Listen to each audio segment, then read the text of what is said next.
Hello guys, আপনারও কিরকম 100 টাকা আনলিমিটেড বিরিয়ানি খেতে চান, তা আবার কলা পাতায়, সেটা আবার বারাসাতে বুকে? তো হ্যাঁ, ঠিকই শুনছেন। আমরা একদিন কলেজ থেকে বাড়ি আসার পথে জানতে পারি যে বাচ্চা বিরিয়ানি নাকি বারাসাতে খুলেছে।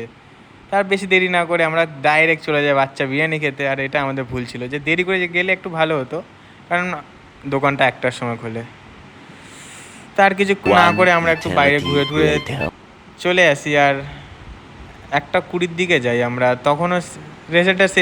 তো ব্যাস, আর নিজের কপালকে বেশি দোষারোপ না করে আমরা ওখানে দাঁড়িয়ে যাই, কারণ আমাদের হাঁটতে আর সত্যি বলতে ইচ্ছা করছিল না, যা গরম পড়ছিল। তো ওখানে বেশিক্ষণ দাঁড়াতে হয়নি, দোকানটা খুলেই গেছিলো। এতক্ষণ দাঁড়াতে না, দোকান খুলতে না খুলতে কত ভিড় হয়ে গেছে। আমরা বেশি দেরি না করতে টোকেন ফোকেন কেটে নিয়ে, টোকেন টিকিট যাই হোক ওটা কেটে নিয়ে আমাদের বিরিয়ানিটা আমাদের সামনে চলে আসে। আর রাইসে সিরিয়াসলি বলতে খুবই ভালো কোয়ালিটির ছিল গাইস। 100 টাকা এত ভালো কোয়ালিটি মনে হয় না বাসার মধ্যমগ্রাম বুকে কেউই সার্ভ করতে পারবে। আর আমি একটা ভালো একটা উইংস আর ও একটা লেগ পিস পেয়েছিল, আর আলুটাও বেশ নরম ছিল।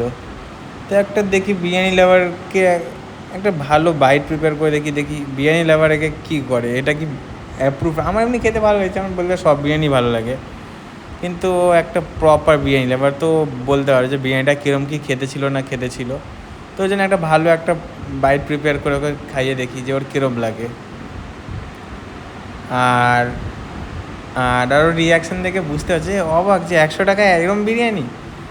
গাইস, 3 রেটিং কেন? আমরা স্টার্টিং ভাবছিলাম যে আমাদের টাকা টাইম দুটোই ওয়েস্ট হচ্ছে, কিন্তু না, খুবই ভালো খেতে ছিল। মনে হয় না 100 টাকায় এর চেয়ে ভালো আর কেউ দেবে। আর পরে আবার এক্সট্রা রাইস নিয়েছিলাম আমি, আর ভাগ্য এবার মশলা রাইস পড়েছিল, যেটা খেতে দারুণ ছিল।